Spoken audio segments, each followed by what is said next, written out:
Hello everyone. मैं Harveer Kaur government model high school sector 38 west Chandigarh से।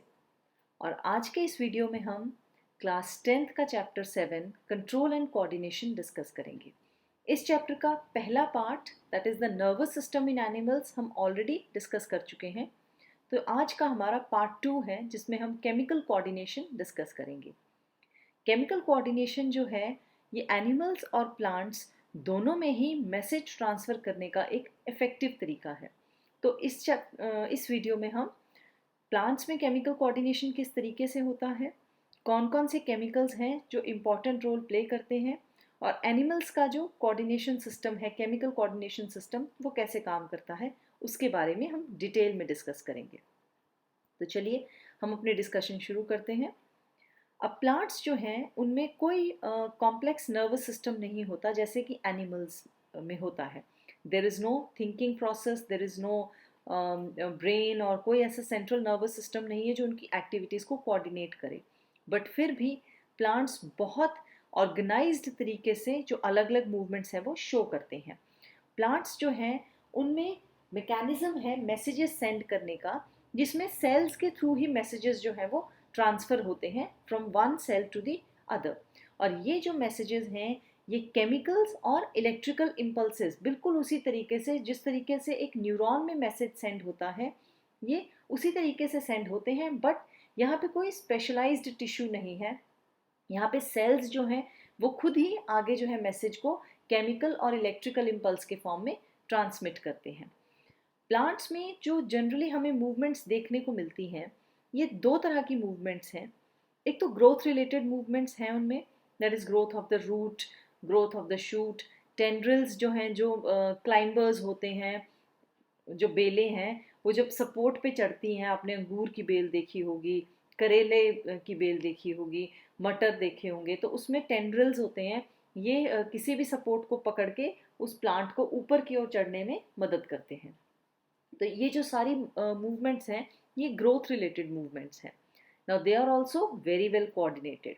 इसके अलावा प्लांट्स जो हैं उनमें शूट जो है वो लाइट की तरफ ग्रो करती है, रूट जो है वो ज़मीन की तरफ ग्रो करती है, पानी की तरफ रूट्स जो है वो ग्रो करती हैं। तो इस तरह की बहुत सी हमें जो रेगुलेटेड मूवमेंट्स है वो प्लांट्स में देखने को मिलती हैं। और इसके अलावा प्लांट्स में नॉन ग्रोथ रिलेटेड मूवमेंट्स भी होती हैं, जैसे कि टच मी नॉट प्लांट है, उसको जब हाथ लगाते हैं एकदम से उसके जो लीव्स हैं वो बंद हो जाते हैं और ड्रूप कर जाते हैं ना। ऐसे सडन रिस्पॉन्सेज जो हैं वो भी हमें प्लांट्स में देखने को मिलते हैं।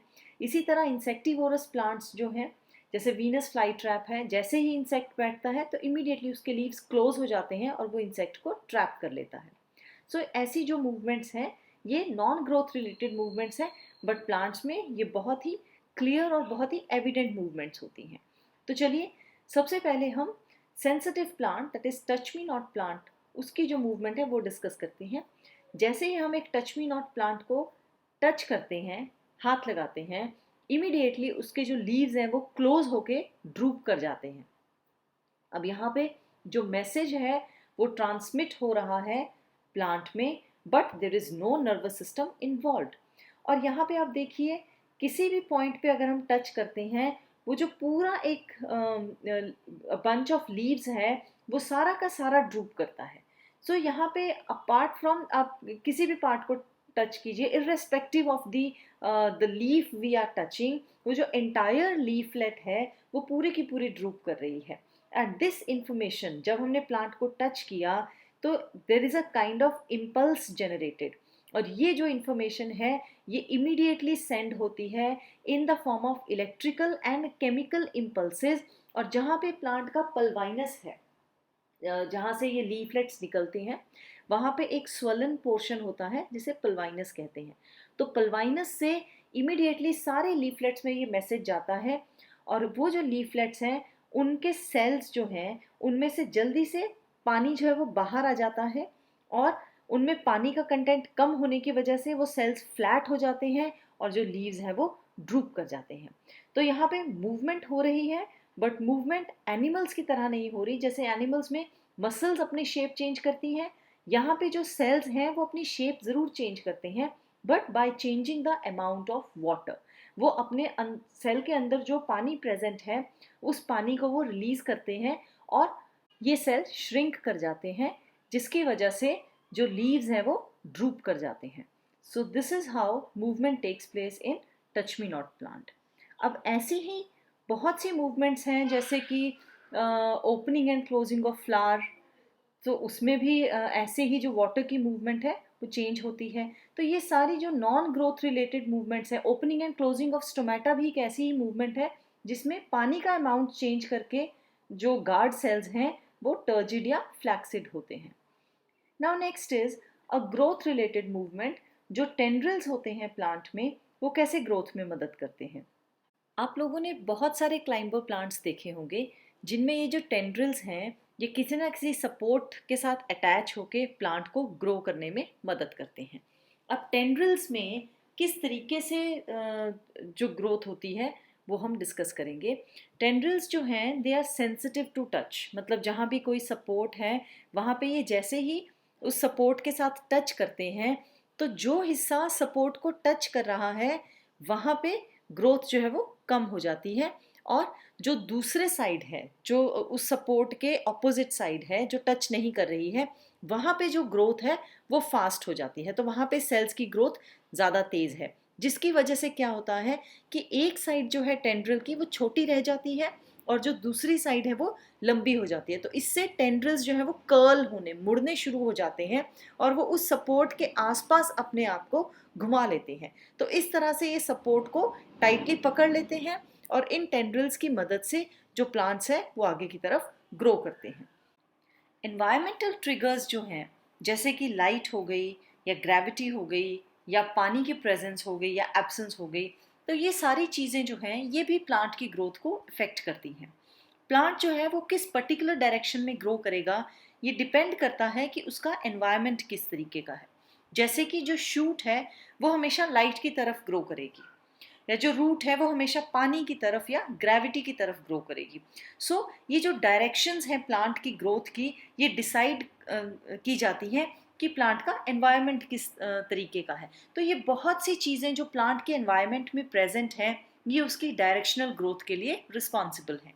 तो इस तरह की जो मूवमेंट्स प्लांट्स में होती हैं टुवर्ड्स अ पर्टिकुलर डायरेक्शन, कोई एक पर्टिकुलर स्टिमुलस प्रेजेंट है और प्लांट उस स्टिमुलस की तरफ ग्रो कर रहा है, एक पर्टिकुलर डायरेक्शन में ग्रो कर रहा है, तो ऐसी जो डायरेक्शनल मूवमेंट्स होती हैं प्लांट में we call them tropic movement. So directional movement of plant towards a stimulus is called tropic movement और ट्रॉपिज्म।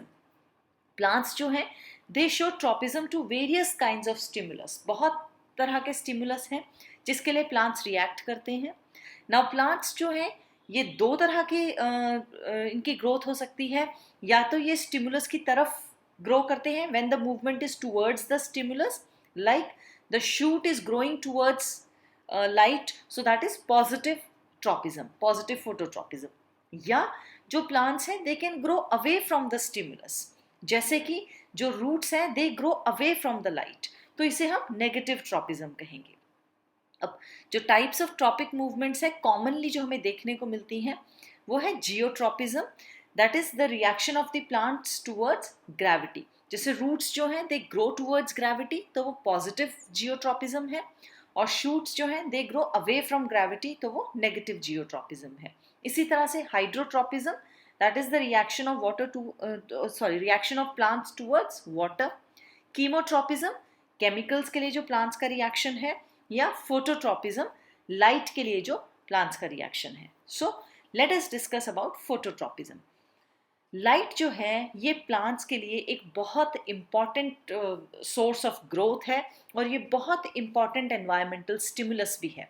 शूट्स जो हैं they generally tend to grow towards light, इसीलिए जो शूट्स हैं उन्हें हम पॉजिटिवली फोटोट्रॉपिक कहते हैं, जबकि रूट्स जो हैं वो हमेशा लाइट से दूर ग्रो करती हैं तो उन्हें हम नेगेटिवली फोटोट्रॉपिक कहते हैं। सिमिलरली प्लांट्स जो हैं बाकी स्टिमुलस के लिए जो रिस्पॉन्स शो करते हैं, जैसे कि जो ग्रेविटी है टुवर्ड्स ग्रेविटी, जैसे हमने पहले डिस्कस किया, तो दैट इज कॉल्ड जियोट्रॉपिज्म। अब जियोट्रॉपिज्म का एक एग्जाम्पल है कि जब हम ज़मीन में सीड डालते हैं तो उस समय पे you know that there are two parts in the seed. एक जो है वो शूट, एक पार्ट से शूट निकलती है, प्लूम्यूल जिसे हम कहते हैं, एंड देर इज रेडिकल जो कि रूट प्रोड्यूस करता है. अब जमीन के अंदर कोई लाइट का ट्रिगर नहीं है, तो शूट को वहां पे नहीं पता कि लाइट किस तरफ है, बट फिर भी जो प्लांट की शूट है वो हमेशा ऊपर की तरफ ही निकलती है और जो रूट है वो नीचे की तरफ जाती है. तो वहां पे कौन सी चीज जो है वो प्लांट को बता रही है कि शूट किस तरफ ग्रो करेगी, तो वहां पे ग्रेविटी जो है it plays an important role. जो शूट है it grows away from the gravity और वो लाइट की तरफ आ जाती है, और जो रूट है it grows towards the gravity. तो shoots are negatively geotropic and the roots are positively geotropic. Similarly बहुत से ऐसे केमिकल्स हैं जिनके लिए प्लांट्स जो है वो रिस्पॉन्स देते हैं, so that is called chemotropism. और the response of the plants towards water, that is called hydrotropism. जैसे रूट्स जो हैं वो पॉजिटिवली हाइड्रोट्रोपिक होते हैं, they generally grow towards water, और जो शूट्स हैं they are negatively hydrotropic, they tend to grow away from water. So इस तरह के ये जो एनवायरमेंटल स्टिमुलस हैं ये प्लांट की जो ग्रोथ की डायरेक्शन है उसे डिसाइड करते हैं. इसके लिए हम एक छोटा सा जो एक्टिविटी है वो प्लान आउट भी कर सकते हैं कि एक छोटा सा पॉटेड प्लांट, अगर आपके घर में कोई सीडलिंग है या कोई छोटा सा प्लांट है, उसे आप एक कार्डबोर्ड बॉक्स में रख सकते हैं और एक साइड से आप उसमें होल कर सकते हैं जहां से लाइट एंटर होगी. And after a few weeks आप ऑब्जर्व कर सकते हैं कि प्लांट की ग्रोथ किस तरफ को हो रही है. तो ये कुछ लाइव एग्जाम्पल्स हैं जो हम अपने आसपास देख सकते हैं to see that how plants are reacting towards various stimuli. Plants जो है अलग अलग स्टिमुलस के लिए किस तरीके से रिएक्ट करते हैं. इसी तरह हाइड्रोट्रोपिज्म जो है, हम अपने घरों में जो प्लांट्स हैं या जो सीडलिंग्स हैं उन्हें ग्रो करके हम हाइड्रोट्रोपिज्म देख सकते हैं. अब ये जो मूवमेंट्स हैं प्लांट्स में जो हमने देखी हैं, ग्रोथ रिलेटेड हैं, नॉन ग्रोथ रिलेटेड हैं. सो जो नॉन ग्रोथ रिलेटेड मूवमेंट्स हैं, जैसे कि movement of the sensitive plant, वो काफ़ी ज़्यादा क्विक मूवमेंट्स हैं या क्विक रिस्पॉन्सेज हैं. या जो वीनस फ्लाई ट्रैप है, जब वो इंसेक्ट्स को पकड़ता है तो एकदम से वो क्लोज होता है, that is also very quick response. जबकि जो ग्रोथ रिलेटेड मूवमेंट्स हैं, जैसे ग्रोथ ऑफ टेंड्रिल है या प्लांट की ग्रोथ है टूवर्ड्स लाइट, ये बहुत ही स्लो मूवमेंट्स होती हैं. तो ये डिफरेंट तरह की मूवमेंट्स जो हैं या अलग अलग तरह के जो रिस्पॉन्सेज हैं वो प्लांट्स शो करते हैं. Some are very fast and some are very slow. But plants जो हैं they do not have any nervous system. तो प्लांट्स में ये मूवमेंट्स किस तरीके से कंट्रोल हो रही हैं, कैसे प्लांट जो है ये अलग अलग तरह की मूवमेंट्स शो कर पाता है. It is with the help of chemical coordination. There are certain chemicals released. Multicellular organisms जो हैं उनमें केमिकल कोऑर्डिनेशन एक बहुत ही इम्पॉर्टेंट तरीका है apart from the nervous system. तो ये एनिमल्स में भी प्लांट्स में दोनों में प्रेजेंट है. तो प्लांट्स में भी जो केमिकल्स हैं they are released in response to a stimulus. कोई ना कोई केमिकल्स रिलीज होते हैं, वो उस मैसेज को ट्रांसमिट करते हैं, और स्लो या फास्ट जिस भी तरह की मूवमेंट है वो इन केमिकल्स की मदद से की जाती है ना. इलेक्ट्रिकल इम्पल्सेस जो हैं जैसे एनिमल्स में होते हैं वो बहुत ज़्यादा एफिशिएंट हैं, बट उसकी कुछ लिमिटेशंस हैं. जैसे इलेक्ट्रिकल इम्पल्स, अगर हमने सारी बॉडी को ही कोई मैसेज ट्रांसमिट करना है तो वहाँ पे हम हर एक सेल को अलग अलग इलेक्ट्रिक इम्पल्स जो है वो नहीं भेज सकते. तो यहाँ पे जब कोई जनरल मैसेज हमने ट्रांसमिट करना है तो यहाँ पे केमिकल्स जो हैं they diffuse into the cells. Simple chemicals release हो जाते हैं और ये केमिकल्स सारे जो सेल्स हैं बॉडी के वहाँ तक उस मैसेज को ट्रांसमिट कर सकते हैं. इस चीज़ को हम इस तरीके से समझने की कोशिश करते हैं. हमारे आसपास दो तरह के, वैसे तो बहुत सारे मोड्स ऑफ कम्युनिकेशन है, बट एक पब्लिक मोड ऑफ कम्युनिकेशन है और एक प्राइवेट मोड ऑफ कम्युनिकेशन है. जैसे अगर हमने किसी एक पर्सन से बात करनी है तो उसे हम सीधा फ़ोन पे बात कर सकते हैं या सीधा उसी के साथ हम पर्सनल मैसेज के थ्रू कम्युनिकेट कर सकते हैं. बट अगर हमने जनरल पब्लिक को कोई समाचार देना है तो हम वहाँ पे, जैसे सरकार ने कोई न्यूज़ अगर देनी है तो वो एक एक पर्सन को मैसेज या फ़ोन नहीं करेंगे. What they will do, they will use a mass media. वो जनरली न्यूज़पेपर्स या टीवीज़ के थ्रू जो है मैसेज वो ट्रांसमिट कर देते हैं. बिल्कुल ऐसा ही जो सिस्टम है ये हमारे शरीर में है. अगर इलेक्ट्रिकल इम्पल्स, अगर स्पेसिफिक हमने 1-to-1 कम्युनिकेशन करनी है, किसी एक सेल को या किसी एक टिश्यू को ट्रिगर करना है, तो वहां पे इलेक्ट्रिकल इम्पल्सेस, न्यूरॉन्स का सहारा लिया जा रहा है।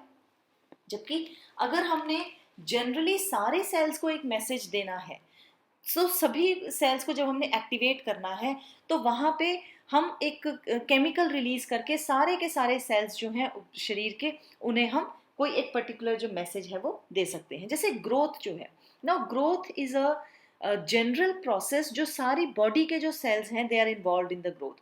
तो यहाँ पे एक एक सेल को इलेक्ट्रिकल इम्पल्स के थ्रू नहीं बताया जाएगा that you have to grow, but कुछ केमिकल्स रिलीज किए जाएंगे बॉडी में।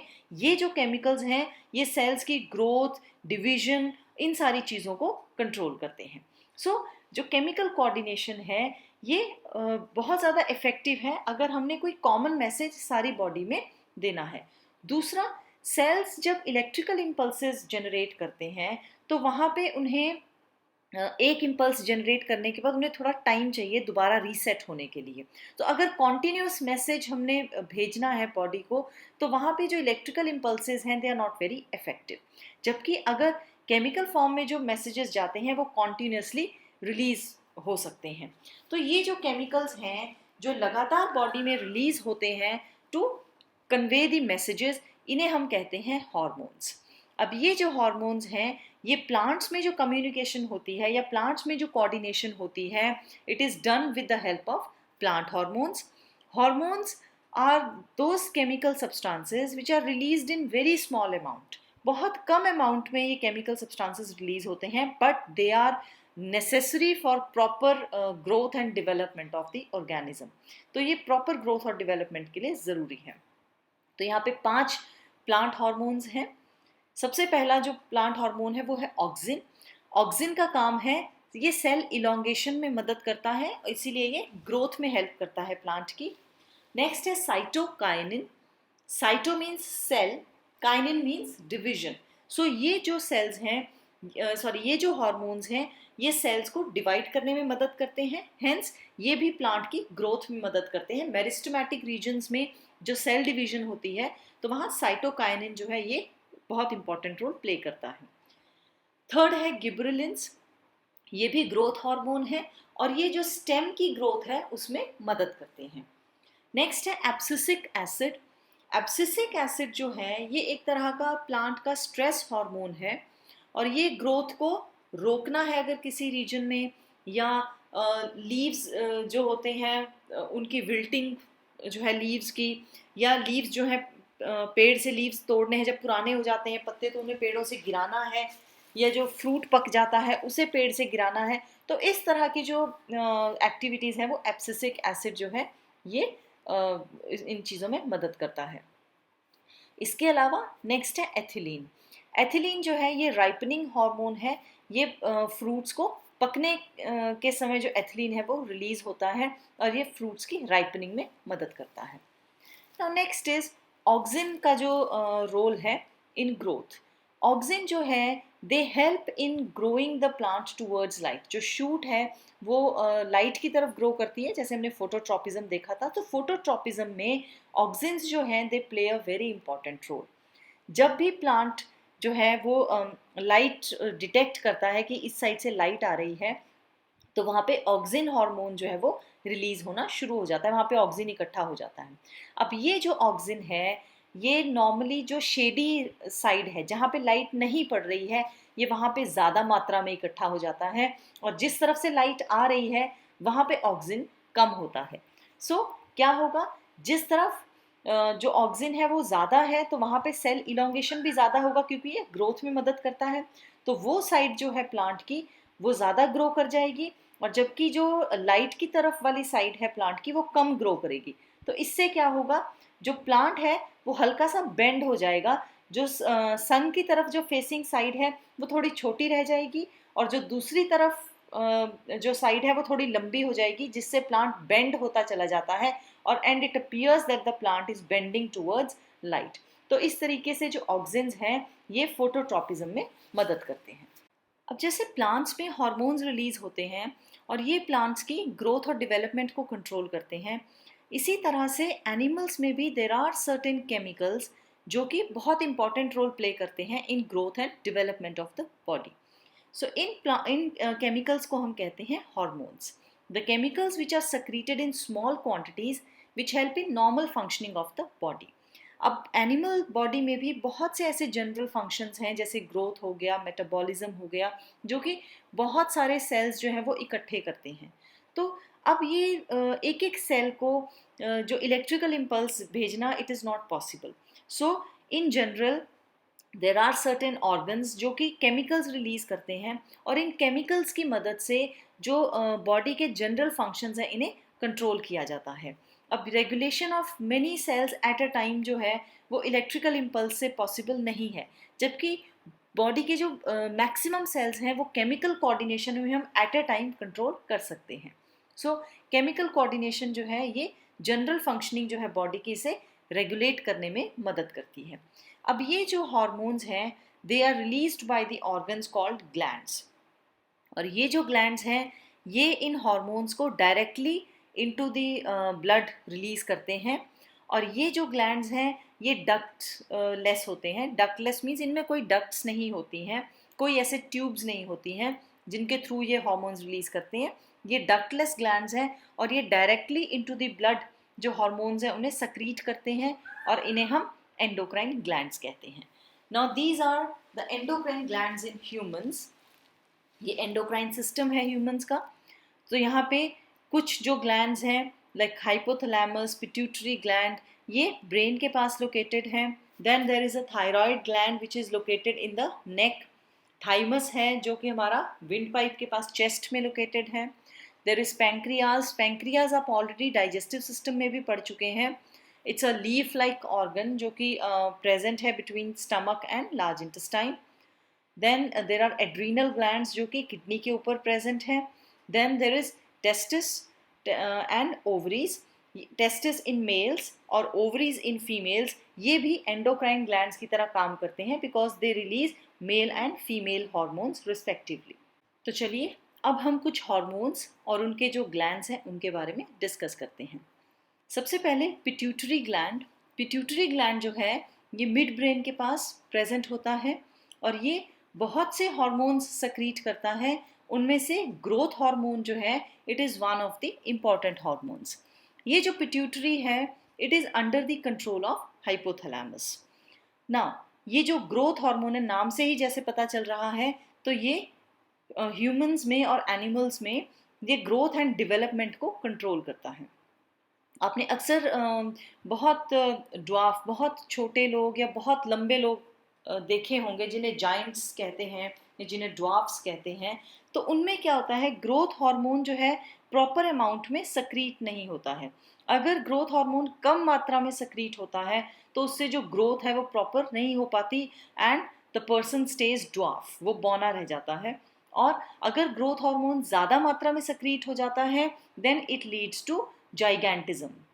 अब ग्रोथ हार्मोन की जो एक्सेस सक्रीशन है इसके साथ जो जॉ लाइन है वो भी बहुत लंबी हो जाती है, तो जिसकी वजह से कुछ और एबनॉर्मेलिटीज़ भी आ जाती हैं. ये सिर्फ फिजिकल ग्रोथ नहीं बल्कि हमारी जो मेंटल ग्रोथ है उसको भी इफ़ेक्ट करता है. सो बड़ा ज़रूरी है कि ये जो ग्रोथ हार्मोन है ये सही मात्रा में रिलीज़ हो, ना कम ना ज़्यादा.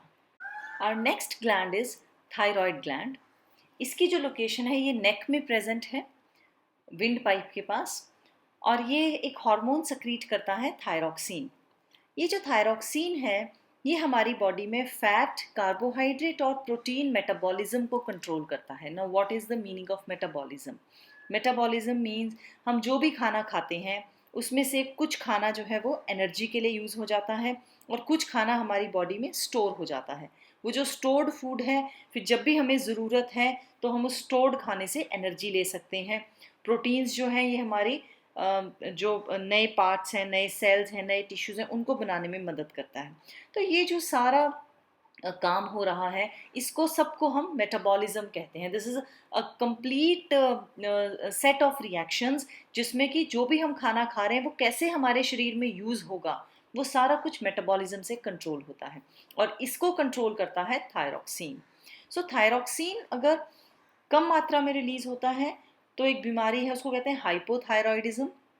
अगर ज़्यादा मात्रा में है तो उसे कहते हैं हाइपरथायरॉयडिज्म। अब ये जो है हाइपर या हाइपोथायरॉयडिज्म अगर होती है तो पीपल फेस वेट इश्यूज। जो हाइपोथायरॉयडिज्म है उसमें ओबेसिटी जो है वो एक सिम्टम है, उसके अलावा और बहुत से सिम्टम्स इसमें आते हैं। और जो हाइपरथायरॉयडिज्म है इसमें अनएक्सप्लेन्ड वेट लॉस हो जाता है, सो मेटाबॉलिज्म ज़्यादा हो जाता है लोगों का। तो ये अलग अलग तरह के प्रॉब्लम्स हैं जो थायरॉक्सिन के रिलीज के साथ एसोसिएटेड हैं। अब जो थायराइड ग्लैंड है इसकी नॉर्मल फंक्शनिंग के लिए आयोडीन बड़ा ज़रूरी है। आप लोगों ने अक्सर टीवी एड्स में भी देखा होगा कि गवर्नमेंट भी बार बार कहती है कि आयोडीन युक्त नमक ही खाना चाहिए।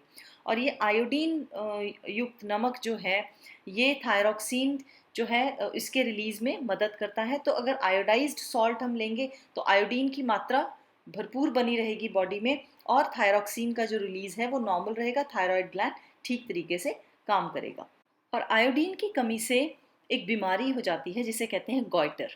गॉइटर जो है ये बेसिकली नेक में जो थायराइड ग्लैंड है इसकी स्वेलिंग हो जाती है क्योंकि वो प्रॉपरली काम नहीं कर पाता, तो उसे हम गॉइटर कहते हैं। हमारा अगला ग्लैंड है पैंक्रियाज। पैंक्रियाज जो है ये डाइजेस्टिव सिस्टम में भी it plays an important role, और ये पैंक्रियाटिक जूस सक्रीट करता है। और पैंक्रियाज जो है ये एक एंडोक्राइन ग्लैंड की तरह भी काम करता है, और ये दो हार्मोन सक्रीट करता है, इंसुलिन एंड ग्लूकागॉन। इंसुलिन जो है ये ब्लड शुगर लेवल को लोअर करने में मदद करता है। आप लोगों ने अक्सर डायबिटीज़ या शुगर की बीमारी के बारे में सुना होगा। Now what is diabetes? Diabetes actually होता है जब हमारा पैंक्रियाज जो है वो इनफ इंसुलिन नहीं बना पाता। तो जब इंसुलिन की कमी हो जाती है हमारे शरीर में तो जो ब्लड में शुगर प्रेजेंट है, जैसे हम खाना खाते हैं तो कार्बोहाइड्रेट डाइजेस्ट होते हैं और वो ग्लूकोज में कन्वर्ट हो जाते हैं, तो एकदम से ब्लड में जो ग्लूकोज का लेवल है वो बढ़ जाता है। तो इंसुलिन क्या करता है, उस ग्लूकोज को लिवर में जाके ग्लाइकोजन में स्टोर करता है, और जो ब्लड शुगर है वो लो हो जाती है। अब अगर शरीर में इंसुलिन की कमी होगी तो ये जो ग्लाइकोजन का कन्वर्जन है ये नहीं हो पाएगा, तो ब्लड में ही शुगर का लेवल जो है वो ज़्यादा रहता है, ब्लड ग्लूकोज लेवल हाई रहता है। इसी को हम डायबिटीज़ या शुगर की बीमारी कहते हैं। और इससे जो ब्लड जो है उसने सारे ऑर्गन्स में सर्कुलेट होना है, तो अगर उसमें शुगर का लेवल हाई होता है तो उससे हमारे बाकी जो सारे ऑर्गन्स हैं उन पे भी असर पड़ता है। अब ग्लूकागॉन जो है ये इंसुलिन का ऑपोजिट काम करता है कि अगर हमारे ब्लड में ग्लूकोज का लेवल कम हो गया है, ब्लड शुगर लेवल लो हो गया है, तो ग्लूकागॉन ग्लाइकोजन को ब्रेक करके ग्लूकोज जो है वो ब्लड में रिलीज करता है। तो ये जो दोनों हार्मोन्स हैं ये मिल के हमारे ब्लड में जो शुगर लेवल है उसे कंट्रोल करने में मदद करते हैं। हमारा अगला जो ग्लैंड है वो है एड्रीनल ग्लैंड, और ये एक हार्मोन सक्रीट करता है एड्रीनालिन। नाउ आपने एग्ज़ाम से पहले हमेशा एक स्ट्रेस महसूस किया होगा, हार्ट बीट बढ़ जाती है, कई बार कई लोगों के चेहरे का रंग उड़ जाता है। तो इस तरह की और भी बहुत स्ट्रेसफुल सिचुएशंस होती हैं जिस समय पे हमारी बॉडी बिल्कुल अलग तरीके से रिएक्ट करती है। Now these kind of situations are called fight और फ्लाइट सिचुएशंस, और इनमें ये जो एड्रेनालिन है ये हमें इन स्ट्रेसफुल सिचुएशन के साथ कोप करने में मदद करता है। तो एड्रेनालिन जो है जब भी हम किसी स्ट्रेसफुल कंडीशन में हैं तो हमारा ब्रेन उस चीज़ को एनालाइज करता है कि ये जो सिचुएशन है ये डेंजरस सिचुएशन है, तो उस समय पे हमारा शरीर या तो उस सिचुएशन को फेस करने के लिए या वहाँ से भागने के लिए तैयार होता है, इसलिए कहते हैं फाइट और फ्लाइट सिचुएशन। तो अब इस समय पे अगर हमने उस सिचुएशन में फाइट करनी है या अगर हमने वहाँ से दौड़ना है तो उस समय पे हमारी जो स्केलेटल मसल्स हैं, हमारी लेग मसल्स जो हैं, they have to be prepared और उनको ज़्यादा एनर्जी की ज़रूरत है। तो उस समय पे हमारा हार्ट बीट जो है वो इंक्रीज़ हो जाती है, ब्रीदिंग रेट बढ़ जाता है, हमारी ब्लड सप्लाई जो है वो स्केलेटल मसल्स में चली जाती है, और जो हमारे फेस से या जो हमारा डाइजेस्टिव सिस्टम है वहाँ की जो ब्लड सप्लाई है वो कम हो जाती है। तो अक्सर आपने देखा होगा कि कई लोग जो है अगर बहुत ज़्यादा ऐसी सिचुएशन है, स्ट्रेसफुल सिचुएशन है, या उन्होंने कोई स्नेक देख लिया तो उनका चेहरा एकदम से पीला पड़ जाता है। तो ये पीला पड़ने का मतलब है कि वहाँ से ब्लड सप्लाई जो है एकदम से जो मसल्स में स्केलेटल मसल्स हैं, लेग मसल्स हैं या जो आर्म मसल्स हैं इनमें चली गई है। तो ये जो सारे चेंजेस हैं they are under the control of adrenaline hormone, जो कि एड्रिनल ग्लैंड से निकलता है और ये हमें किसी भी स्ट्रेसफुल सिचुएशन में कोप करने में मदद करता है। ये जो एड्रिनल ग्लैंड्स हैं ये किडनी के ऊपर की तरफ लोकेटेड होते हैं, स्लाइटली ट्रायंगुलर ग्लैंड्स होते हैं ये। Next is ovaries and testis. Ovaries जो हैं ये फीमेल्स में होते हैं and they secrete a hormone called oestrogen, जो कि आपने एडोलेसेंस के बारे में अपनी लोअर क्लासेस में पढ़ा है कि उस समय पे बॉयज़ में और गर्ल्स में कुछ डिफरेंट चेंजेस होते हैं। जैसे बॉयज़ में अपीयरेंस ऑफ मुस्टैच आ जाती है, हेयर जो है बॉडी हेयर ग्रो होने शुरू हो जाते हैं, या उनकी जो वॉइस है वो चेंज होने लग जाती है, थोड़ी भारी हो जाती है। फीमेल्स जो हैं इनमें मेंस्ट्रुएशन शुरू हो जाता है। तो ये जो सारे चेंजेस हैं they are associated with these two hormones. जो ईस्ट्रोजन है ये फीमेल्स में जो चेंजेस हैं उनमें मदद करता है at the time of puberty या एडोलेसेंस के टाइम पे, और जो टेस्टिस है इस सक्रीट्स अ हार्मोन टेस्टोस्टेरोन, जो कि मेल्स में जो चेंजेस होते हैं at the time of puberty उनको कंट्रोल करता है। अब ये जो हमारे ग्लैंड्स हैं ये किस तरीके से हार्मोन्स सक्रीट करते हैं, इन्हें कैसे पता चलता है कि कब हमने कौन सा हार्मोन सक्रीट करना है। So like how it is regulated. ये जो सारे के सारे ग्लैंड्स हैं they are controlled by a feedback mechanism. Feedback mechanism का मतलब है कि जो हमारा ब्लड है वो सारे ऑर्गन्स में से सर्कुलेट होता है, इसी तरह ये उन ग्लैंड्स में भी पहुंचता है। तो उस ब्लड में जो कंटेंट्स हैं उसके हिसाब से ये जो ग्लैंड्स हैं ये डिसाइड करते हैं कि अब हमने कितना हार्मोन और रिलीज़ करना है कि नहीं रिलीज़ करना है। अब जैसे हम यहाँ पे इंसुलिन का फीडबैक मैकेनिज्म फॉर एग्जांपल देखते हैं कि ब्लड ग्लूकोज लेवल जो है वो इंक्रीज़ हुआ। जैसे ही हमने खाना खाया तो बहुत सारा ग्लूकोज जो है वो ब्लड में चला गया, तो एकदम से ब्लड ग्लूकोज लेवल जो है वो इंक्रीज़ हो गया। तो अब क्या होगा, अब ये जो ब्लड है ये पेंक्रियाज में भी जाएगा। सो पेंक्रियाज जो है now they will know that जो ब्लड है उसमें हाई ग्लूकोज है, तो अब वो इंसुलिन रिलीज़ करेगा। जब वो इंसुलिन रिलीज़ करेगा तो इंसुलिन जो है वो एक्स्ट्रा जो ग्लूकोज है उसको ग्लाइकोजन में कन्वर्ट करना शुरू कर देगा इन लिवर। अब ये ग्लाइकोजन में कन्वर्ट हो गया। अब जब जो ग्लूकोज है वो ग्लाइकोजन में कन्वर्ट हो गया तो क्या होगा, ब्लड ग्लूकोज लेवल कम हो गया। अब जब ब्लड ग्लूकोज लेवल कम हो गया या नॉर्मल आ गया तो इंसुलिन की सक्रीशन जो है वो रुक जाएगी।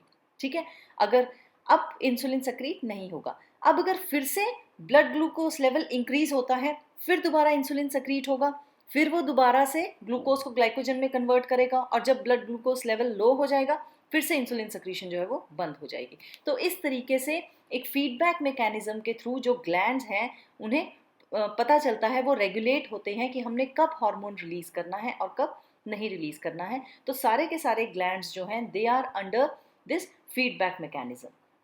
Okay, so this is all about our this chapter. जो केमिकल कोऑर्डिनेशन हमने प्लांट्स में पढ़ा है, एनिमल्स में पढ़ा है, और इससे पिछले पार्ट में हमने नर्वस कंट्रोल पढ़ा है। सो आई होप आपको ये चैप्टर इंटरेस्टिंग लगा होगा, आपको पसंद आया होगा। जो अलग अलग तरह के हमने मैकेनिज़म्स देखे हैं और एनिमल्स में जो केमिकल कोऑर्डिनेशन है किस तरीके से होता है, और कौन कौन से डिफरेंट हार्मोन्स हैं और उनके क्या क्या काम हैं हमारी बॉडी में। तो मुझे पूरी उम्मीद है कि आपको ये चैप्टर अच्छा लगा होगा। अगली बार एक नए वीडियो में एक नए चैप्टर के साथ आपसे दोबारा मुलाकात होगी। Thank you so much.